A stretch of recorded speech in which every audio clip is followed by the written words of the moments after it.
just because of something we've done. There might be no particular explanation for why this is happening. And I think that's really important to remember, because even in our quote unquote enlightened time, right, very often when people encounter suffering, especially I think our own suffering, right, very often we will say to ourselves, what did I do to deserve this? I think there's even a movie, the Pedro Almodovar movie. What did I do to deserve this, right? We ask ourselves these questions. And sometimes the answer to that question is, well, really nothing, right? And we've got to make sense of a universe, right? And make sense of the universe. And I think that this is something that, is a perennial question. Make sense of a universe in which, for many of us, right, there is a God, right? And at the same time, it's a universe in which people suffer, and they suffer for no reason, right? And so, Job is sort of the poster child for that reality. And so, one of Job's responses to this, right, is the first, what we read in chapter 3, right, where he basically says, perish the day I was born, right, and kind of wishes that he had never been born, that he had never existed, right? Um, his response now in chapter 4, right, and this is where there's a little bit of a sort of mess. Excuse me, there's background noise. I'm going to try to figure out where it's coming from. Someone else has joined us. Who's at 7716? It's Connie, Rabbi. My Zoom does not work. Got it. Okay, so let me just I'm going to put your name up on is that it's Connie and not. All right, wonderful. All right, good. So, okay, so he responds to Eliphaz's. Essentially, Eliphaz says, "Oh, well, you must have done something wrong, because if you hadn't, right, you wouldn't be suffering." And this is kind of what Job said. In thoughts from the visions of the night when deep sleep falleth on men, fear came upon me, and trembling, and all my bones were made to shake. The spirit passed before my face, that made the hair of my flesh stand up. I stood still, but could not discern the appearance thereof. A form was before mine eyes. I heard a still voice. Shall mortal man be just before God? Shall a man be pure before his Maker? Behold, he, meaning God here, putteth no trust in his servants, and his angels he chargeth with them. How much more them that dwell in houses of clay, whose foundation is in the dust, who are crushed before the moth. Betwixt the morning and evening they are shattered. They perish forever without any regarding them. Is not their tent cord plucked up within them? They die, and that without wisdom. So, first of all, right, we have this sort of idea. Job says, "Look, I experienced this in a dream, right? There was a kind of a revelation, right? That and scholars generally agree that this is Job, and not Eliphaz, right? So I'll read this again, and then I think what we'll do is I'll also read chapter 5, because it feels like very much a continuation. Actually, no, I think no. I'm just gonna say that this little bit of chapter 4, chapter 4 verses 12 through 21 are a kind of interpolation, right? That they don't necessarily belong here. Chapter 5 then picks up Eliphaz's speech again, but here Job there's like a little bit of Job here. So I want to think a little bit about this little section of the poem. I'll read it again, and as I'm reading it, just think about what is this? What does this suggest to you if this is actually Job speaking? Now a word was secretly brought to me, and mine ears received a whisper there. In thoughts from the visions of the night when deep sleep falleth on me, fear came upon me, and trembling, and all my bones were made to shake, and a spirit passed before my face that made the hair of my flesh stand up. It stood still, but I could not discern the appearance thereof. A form was before mine eyes. I heard a still voice, like a still small voice, right? Dimama. This is like what Elijah hears in the wilderness. Shall mortal man be just before God? Shall a man be pure before his Maker? Behold, God putteth no trust in his servants, and his angel who chargeth with folly. How much more them that dwell in houses of clay, whose foundation is in the dust, who are crushed before the moth. Betwixt morning and evening they are shattered, they perish forever, without any regard in it. Is not their tent cord plucked up within them? They die, and that without.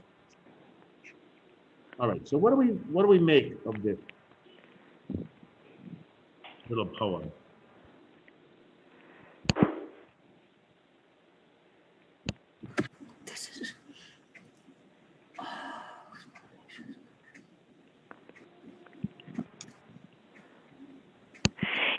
Rabbi, Yep, go ahead, Connie.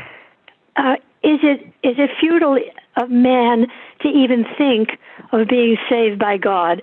If God can't even trust his own angels, right? And he reproaches his angels, and here's pure man living in a house of clay. How much can man expect of God? I think it's very disheartening. Yeah, extremely disheartening. Yeah. Right? This notion that that there's no way, right, that God will, in a sense, even notice, right? Right. How can people even get to a place of wisdom, right? They are so, yeah. So on one hand, right, it's very, very disheartening. Other takes on this.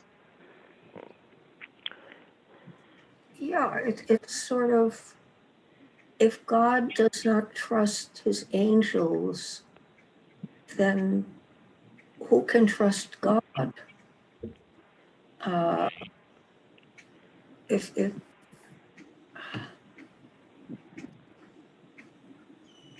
know, that there is this verse 19, they dwell in houses of clay whose foundation is dust, or crushed before the moth. Yeah. What is man that thou takest notice of him? Right. Right. This Uh, resonates with a lot of Psalms, right? And it also resonates very much with Unatana Tokef, right? In the High Holiday liturgy, right? The yeah. fragility of people, right? Even the angels, right, are fearful, and they are, right. So on one hand, right, it can be very disheartening, as Connie points out, right? There is though also a way to sort of turn it around, right, and say, let's have some rahmanis for ourselves, right? That even God's angels are, live in a kind of fear, knowing that they are not able to live up, right, to the kind of to what God necessarily wants, right? So like, let's give ourselves a break, right, and sort of recognize that humans are, humans come from dust. We will go back to dust, right? And that, that shouldn't be on us. Yeah, go ahead. Naomi first, and then Phyllis. Okay. It's almost putting this God in the same context as the Greek gods, that they are capricious, that they don't trust anybody, Uh, it's, well, it's not the way you want to think about God, Yeah. I mean, if you think about God. right? That it's not this is not the kind of, um, this is not the kind of comforting image of God that we might expect to encounter, right? This is a very stark uh, image of God. Go ahead, Phyllis, and then Sandy, if you want to say something that's great after Phyllis, just you have to unmute yourself. Go ahead. Okay. I understand it a little bit differently. I understand it as God's ways are not fathomable by man or maybe even angels, and that just using our brains, our thought patterns, we can't understand what God's thought patterns are. Yes, I think right. I do think that that is part of it, right? That one of the sort of aspects of the Unatana Tokef prayer at High Holidays, right, is this sort of notion, right, that we really don't know what the future holds. Right? There's no way for us to predict. In the famous lines of that prayer, who will die and who will live, who by fire and who by water, and all those, all the components of that litany, right, is the sort of the reality that the year ahead might be, for everyone in the room, might be the year of our death, or it might not be, right? And that, there's a certain level at which we really just don't know. And the final sort of admonition in that prayer, right, is that, okay, well, we can't escape this decree, not only of our own death, but also of our ignorance about when it's going to come, right? But we can pursue prayer, we can pursue repentance, and we can pursue justice, right? And by doing those things, right, we can soften the decree, right? We can make the decree less terrible. We can't cancel it, right? We can never live forever, right? But we can make things a little bit better, right? That little piece of it that's added in the High Holiday liturgy is not here, right? Job here seemed fully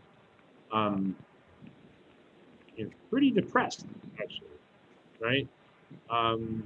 That that yes, okay, we can't really blame we can't sort of expect ourselves not to be sort of at God's, at the sort of subject to God's whim, right? But there is not a lot of sense here that we can do much of it, right? And I think that one of the things that is really powerful about a holiday liturgy, as opposed to what's here, right, is that here it seems to be presented as an all or nothing, right? Eliphaz has this sort of idea that if you don't sin, right, if you're a righteous person, then you won't suffer, right? And Job seems to respond, if you're mortal, then, then you're guilty, and there's nothing you can do. And so the question is that, the question becomes, well, what is the response?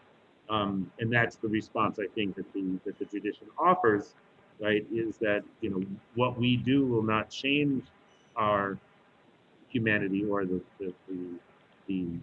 fate that's awaiting us, but we can change how we experience it. Sandy, did you want to say something? But Sandy, you're muted, so if you want to say something, please unmute yourself. Okay. Thanks. Basically, when you read this, then you can, or for me, I can step away from the whole concept of a just and merciful God. Period. Yeah. Yeah. Yes, isn't it great that you read this where? I read it right here. Right. And it's enough to put me off. Right. You read it in the Bible.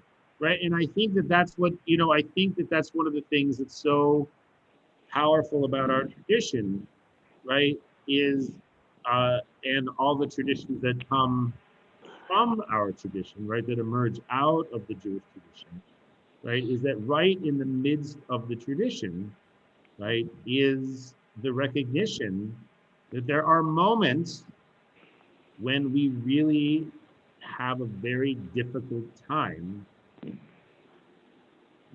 squaring our experience of life with the notion of a just and compassionate God, right? That those two things not always fit together, right? And I think that the challenge, of course, right, is to wrestle with that reality without necessarily then despairing, right, and giving up on the idea that there is that there is potentially justice or compassion in the universe. So But Rabbi, go ahead, Phyllis. it's Connie. Oh, Connie, I'm sorry. Go ahead. But it's up to mankind to create that situation. I mean, justice and tzedakah and tefillah doesn't come out of the blue. It's up to man to make choices and take charge Right. and find ways Yeah. to exist, even though there are dark days. Right. I mean, Connie, I think that's such a powerful way of putting it, right? That it's it is ultimately up to us to sort of locate, right? A spark. To locate that divine spark. Where are we going to find it, right? Yes. On one hand, have faith that it's there. On the other hand, understand that it's not always easy to find. Right? Yes. Like Yes. It's a bit. Go ahead, Naomi. Well, it's really responding to a seen or felt need. It is not with the hope of storing up credit in an afterlife. Mm. It is very much a here and now thing. You see the hungry, you feed them. Right. Because they are hungry, not because God wants you to feed them. I mean, to a certain extent, right? It's both, right? That you feed the hungry because they're hungry, and you feed the hungry because they, like you, right, are created in the image of God, would be one way of looking at it, right? Or because it is what God demands of us, right? I could care less. Right, and I think that's what's, I mean, it's an interesting. I mean, I do think it's true, Naomi, that for some people it's not necessary, right, for them to sort of see people made in the image of God in order to respond with compassion, right, and with an urge to justice. But maybe for some of us it's necessary. It's an interesting question.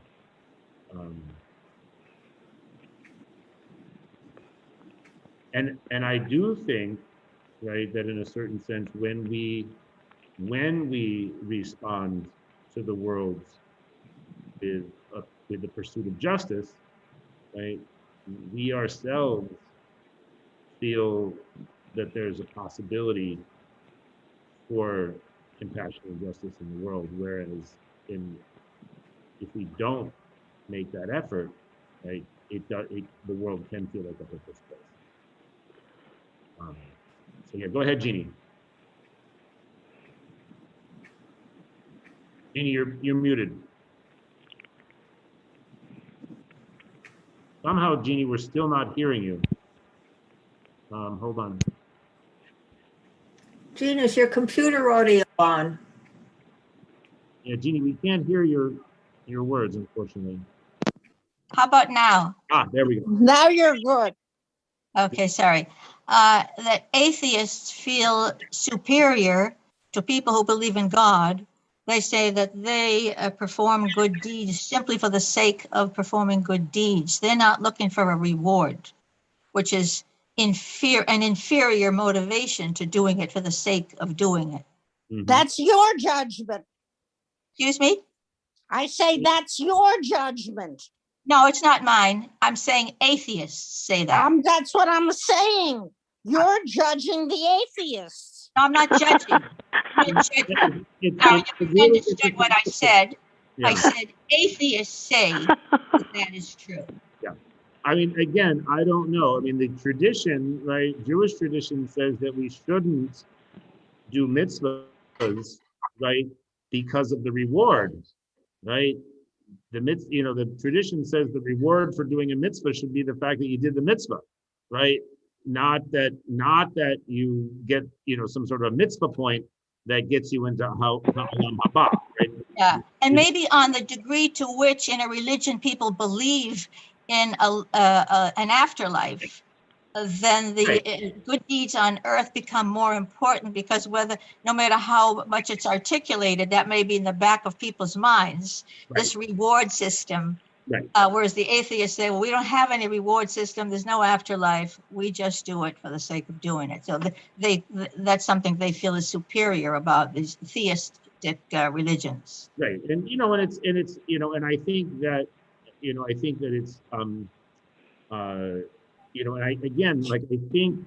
that,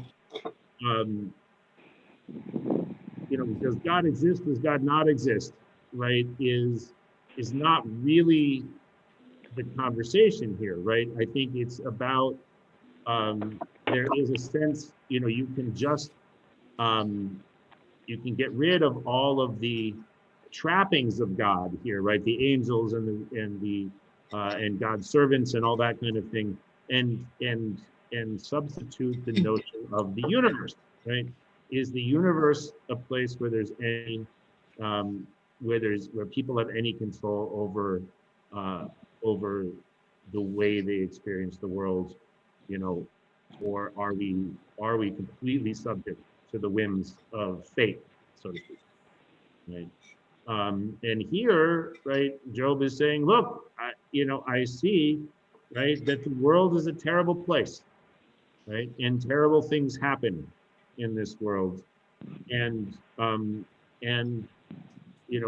he has an idea of a God, right, and he says that there's no, there's no way to be acquitted, right? No one is going to escape suffering. Go ahead, Naomi. Just one, there is a poem by Arina Klipfish called Bashirt. And it goes through, for the people who could not wait, or for the people who could wait, or for, it's just a beautiful poem. Go look it up. Yeah. It speaks to this. It's there or it's not there. It's destined or it's not destined. It'll happen or it won't happen.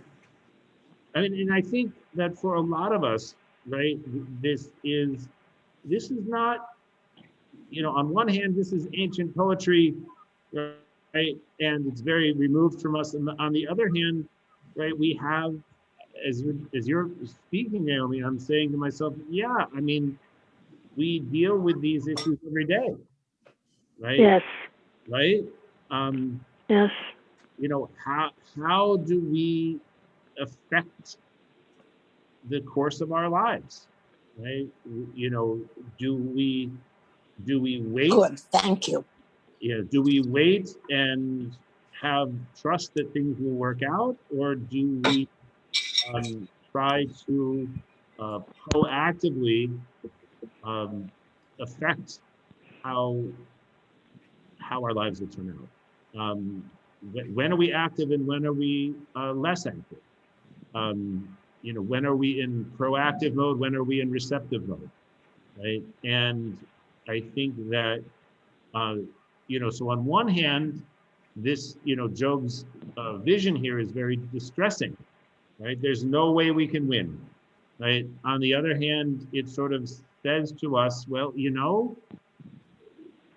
the figuring out what to do in every single context is really, really hard, right? And I think that, right, there is this sort of way, right, that the final verse is terrifying, right? Is not their tent cord plucked up within them? They die not without wisdom, like, meaning we'll never learn, right? We'll never get any better at this. And on the other hand, right, that, there is no final answer, right? That we are always presented with new challenges.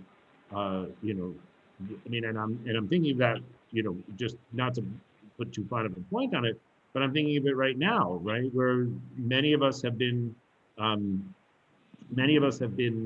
vaccinated, right? There are new directives about how we can now be in the world. We can be together. We can gather this, that, and the other thing.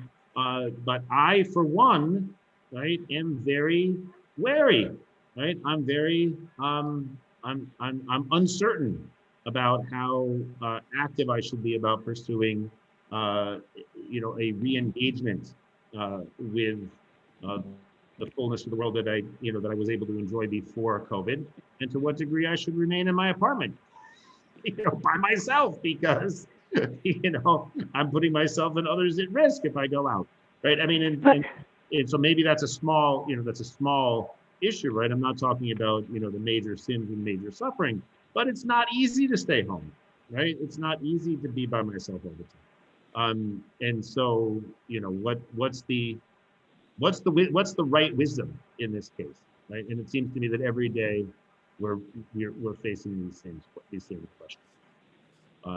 And so to blame ourselves for all of the suffering in our world is no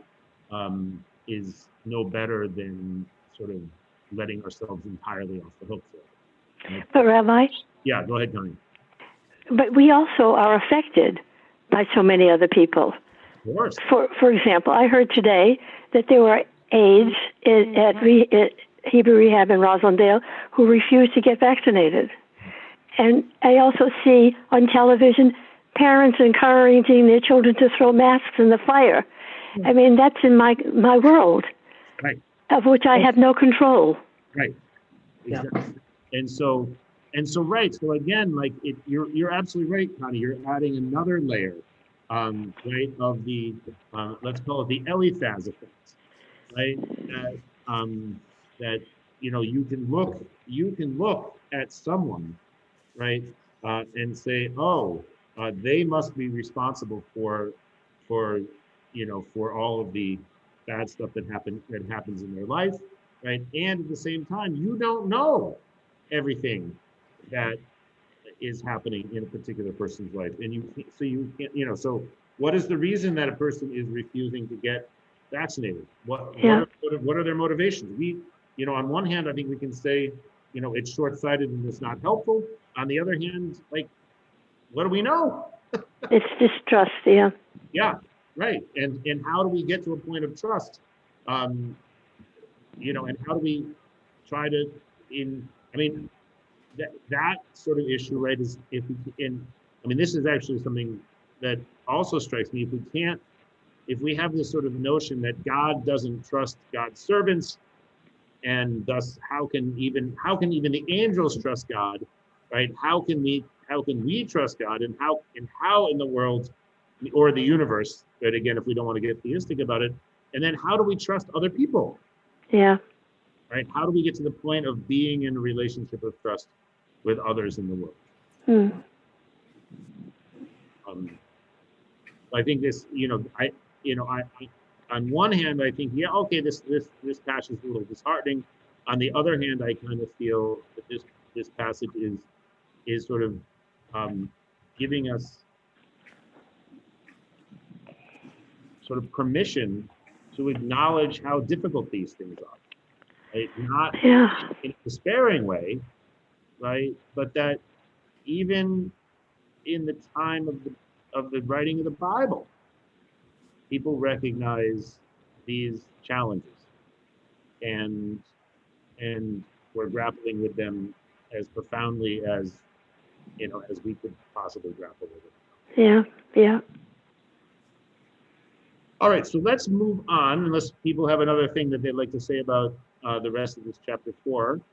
And let's now, we'll go back to, we'll go to chapter 5, which according to scholars again, is back to Eliphaz, right? Back to Job's buddy, who is going to basically blaming Job for all of his own trouble.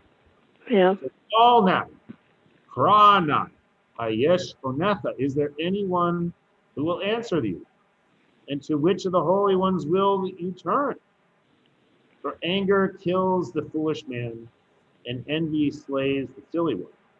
I have seen the foolish taking root, but suddenly I beheld his habitation first. His children are far from safety, and are crushed in hate, with none to deliver.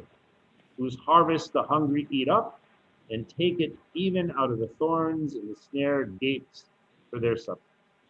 For affliction comes not forth from the dust, neither does trouble spring out of the ground, but man is born unto trouble, as sparks fly upward.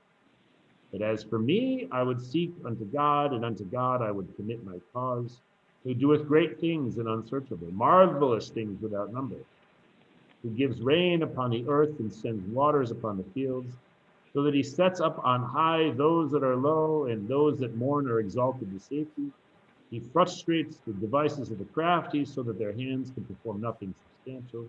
He takes the wise in their own craftiness, and the counsel of the wily is carried headlong. They meet with darkness in the daytime, and grope at noonday. But he saves from the sword of their mouth, even the needy from the hand of the mighty. So the poor have hope, and iniquity stops them. Behold, happy is the man whom God corrects. Therefore despise not the chastening of the Almighty. Oy. For he maketh sore and binds up.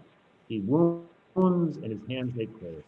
He will deliver thee in 6 troubles, yea, in 7 there shall be no evil touch thee. In famine he will redeem thee from death, and in war from the power of the sword.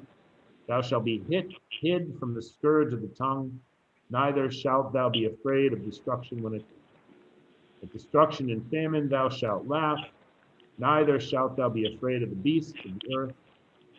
Thou shalt be in league with the stones in the field, and the beasts of the field shall be at peace with thee. And thou shalt know that thy tent is in peace, and thou shalt visit thy habitation, and shalt miss nothing. Thou shalt know also that thy seed be great, and thine offspring as the grass of the earth.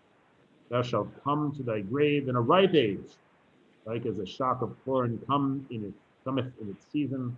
Though this we have searched it, so it is, and know thou it for thy good.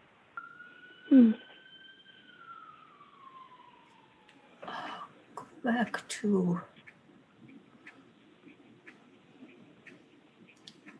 back to 13 or so. 13, yes, 13, right. Yeah, he taketh, all right, he frustrateth devices of the crafty. He taketh the wise in their own craftiness, and the counsel of the wily is carried headlong. I'm not even sure what this is saying. Yeah. Let me read it in a more contemporary version. Who thwarts the divine designs of the crafty, so that their hands cannot gain success. Who traps the clever in their own wiles. The plans of the crafty go awry. I mean, I think the point is here, right, is this sort of common idea about God, right? We see it in Christianity as well as Judaism, right? That the low will be made high, and the high will be made low, right? That there's going to be this sort of reversal of fortune, right? And all you have to do, right, is be just, right, and follow God. And even more to the point, right, which in this case, right, is that let's see where. I'm sorry. Line 8. Line 17, right? Behold, happy is the man whom God corrects, right? Therefore, despise not the chastening of the Almighty, right? If you're suffering, right, the suffering is for your own good, right? And this is something that we see quite a bit, in our tradition, in Christian tradition, right? That there's a certain that suffering brings a certain nobility, and we even see it in sort of contemporary times, right? That Yeah. that there is a kind of insight that we gain from suffering and trauma. Not that we would wish it on anybody, right? But there's a certain knowledge that comes with suffering that is not somehow attainable, right? If we don't encounter challenges and trouble in our lives. So there's stuff in this chapter that might be compelling, right? As a response to stuff. But how do you, Connie, you wanted to look at line 8? Yeah, first line 8, and then he would resort to God. God's going to take care of everything, right? But then in the very end, right? Hear it and accept it. That means you might have sinned. No man's perfect. You might have sinned. Just get with it. Yeah. Go with the flow. Yeah, go ahead, Jeannie. Oh, well, it's reminiscent, the part about being chastened by God and the joy in being chastened by God. Sort of reminiscent of the loving father, I guess, in spare the rod and spoil the child. Right. Yeah, I mean, right. And I do think, right, that there are, the various metaphors that we use for God, right? Some of them can at times be powerful, right, and even comforting. Right? And then at times they bespeak a kind of abusive relationship that we've posited on God, right? Making God not, yes, I mean, at certain points, I remember this very well as the father of when my children were younger, right? That there were times when I needed to allow my children to feel the natural consequences of their behavior, right? That was never easy to do. Was that me, putting myself in the position of God? I could have saved them the trouble, but I, decided not to. Like, what's the, was that a learning experience that they really needed to have? Did that end up hurting them in the end? Did it end up scarring them in the end? Were there times when my anger sort of overflowed, right, from a place of isarin shel ahava, as we say, the chastisements of love, something more actively destructive? I mean, these are the questions I think that every parent asks themselves, right? Because it's impossible to raise a child without instilling some level of discipline. And how? Well, when a child runs out on the street. Right. Yeah. Yeah. Or when the child does something that's frankly, immoral and wrong, right? And like the first time your child decides to experiment with taking a candy bar from the grocery store and Yeah. telling you that he's taking it. Yeah. Um, My kids did it. Yeah. But sometimes parents have a temper tantrum. They explode. Because we're And human. sometimes God has had a temper tantrum, don't you think? Well, and I think you're Overreacts. yeah, and I think that's one of the things about I always wonder about that, right? I wonder about that in the what does it mean? We all sort of understand, right? As adults, we all understand that parents are human, right? And so that we make mistakes, whereas children don't always understand that, right? And in relationship to God, right, even adults are sometimes figured as children, right? And God as a parent, right? And when do we have the sort of notion, right, of God being perfect, and when do we have a notion of God being imperfect? And where do we put the responsibility for that? Mm-hmm. What does it mean to say that God is like a parent who's lost control, right? That's not a parent that any of us want to be, right? Much less do we want a parent. And in that way, a God resembles other gods, like Greek gods. I mean, he's a jealous God, all kinds of, all anthropomorphizing all these human attributes, mostly good, but sometimes Right. bad. I mean, jealousy Yes. is particularly Right. Right. positive trait, Yes. are Question, attributed to this God. right. And the question that I always am asking myself, because I don't really have the answer, right, is would I be any more satisfied with our tradition, right, if the Torah, the Bible, never acknowledged that about them, right? If there was some sort of, if there were even a way, I'm not even sure there is, right? If there were a way for the tradition to posit a God that was absolutely perfect, right? And never changes. And what I mean by that is not that God isn't always good or whatever. I don't want to be, be quite, I don't want to be flip about it. But a perfect God, right, would imply a God that never changes God's mind, right? And it even says in the Bible, right? God, who is God? Samuel will say, God doesn't change God's mind, right? But it says in the Torah, right, that just in the Torah portion that we read last week, right, Kitisa, right, that God wanted to destroy the Israelites and Moses convinced him not to. So what did God do? God changed God's mind, so destroy the Israelites, right? Mm-hmm. So in the Torah, right, God is not presented as a perfect God in the sense of a God that never changes God's mind. Yeah, go ahead, Jeannie. And all of this is is often glossed over, especially maybe I'm thinking the Christianity of the 60s or sometimes modern Christianity, maybe not just Christianity, but God is love. Right. That's the whole thing. Yeah. What is religion about? What is Christianity about? God is love. That's all. Maybe that's the takeaway. Maybe that's taking into account the negative stuff too. I don't know. Or maybe it's just glossing over.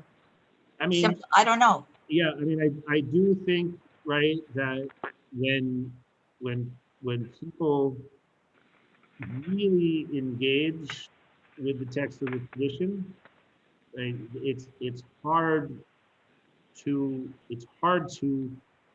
stick to the idea, right, that God is just about love, right? And I don't mean that in a negative way.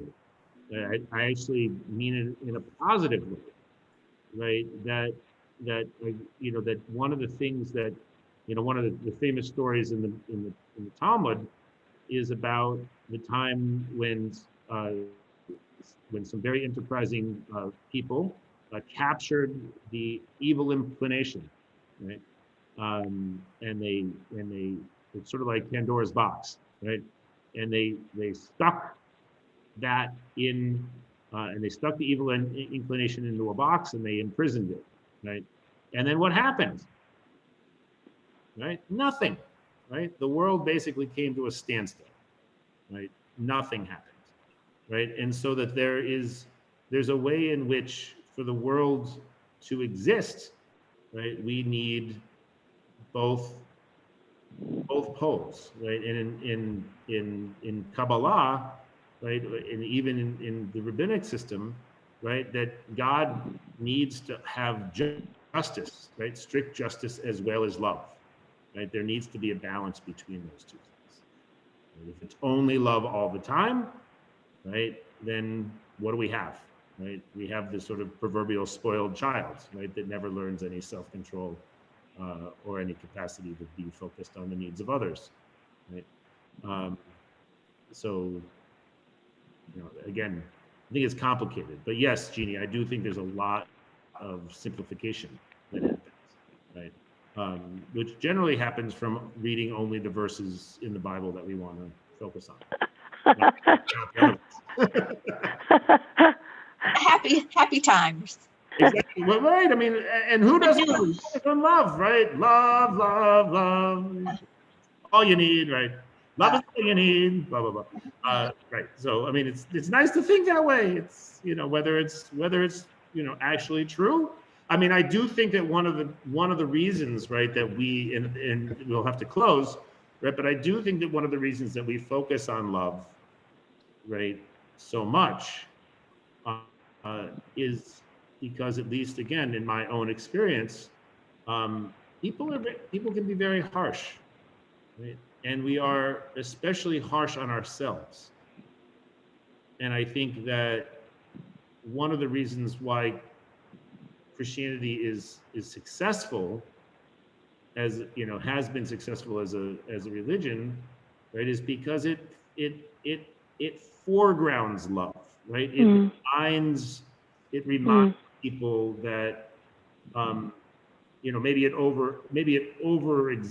exaggerates it, right? That all you need is love, but you can't be without love, right? And one of the canards that Christianity fed about Judaism, right, is that Judaism is all about law, right, and Christianity is all about love.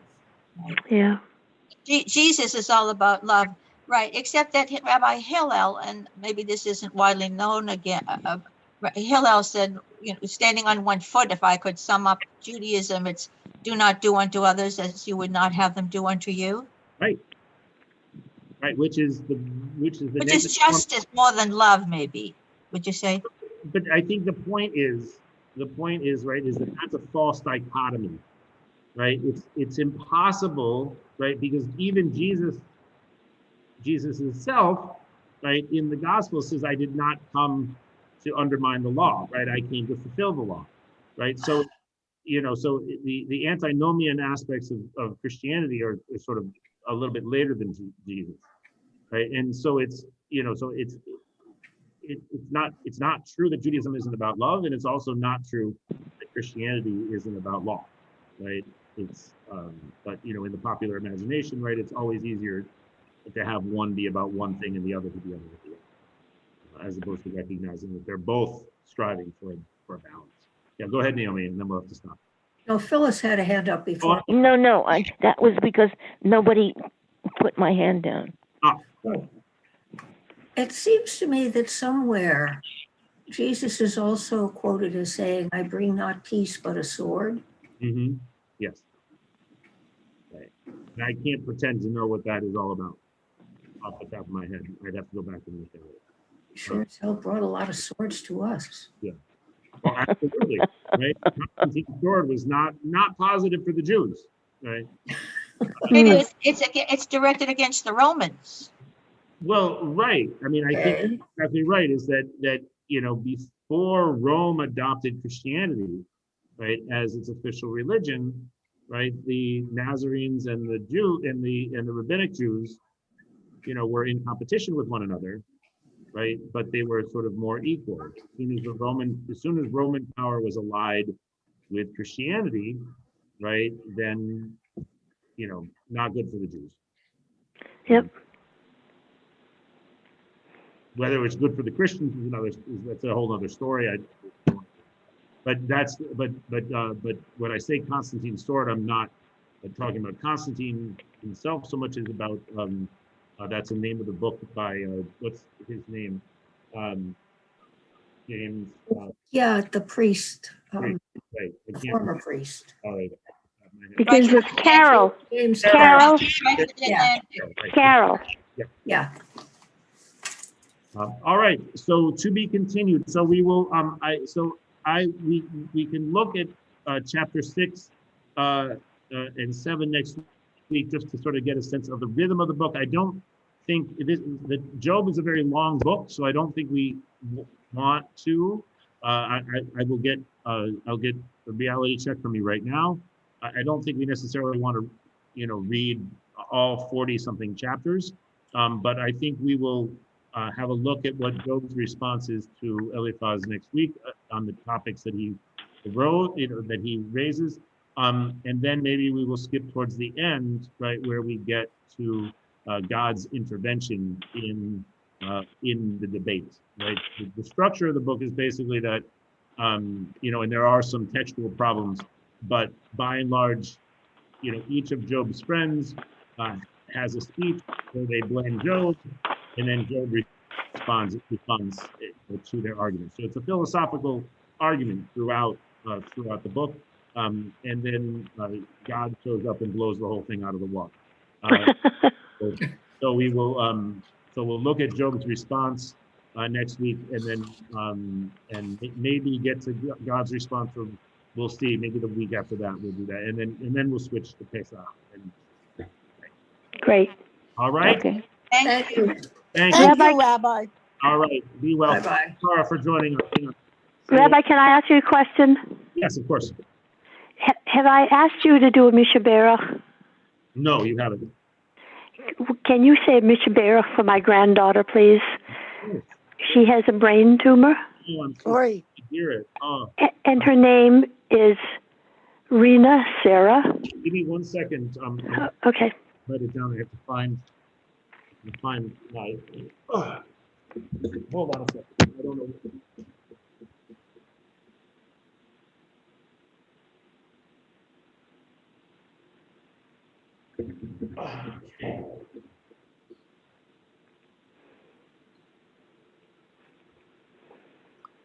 Okay, Rena. Rena, R-E-E-N-A, Rena Sarah, Bat Shoshana V'Yirmiyahu. Okay, Rena Sarah Bat Shoshana Shoshana V'Yirmiyahu. Yirmiyahu. Okay. It's Jeremy's youngest. Oh, I'm so sorry to hear it. Yeah. Yes, thank you very much. Okay, thank you for the lesson. You're welcome. Bye. Bye-bye. Bye.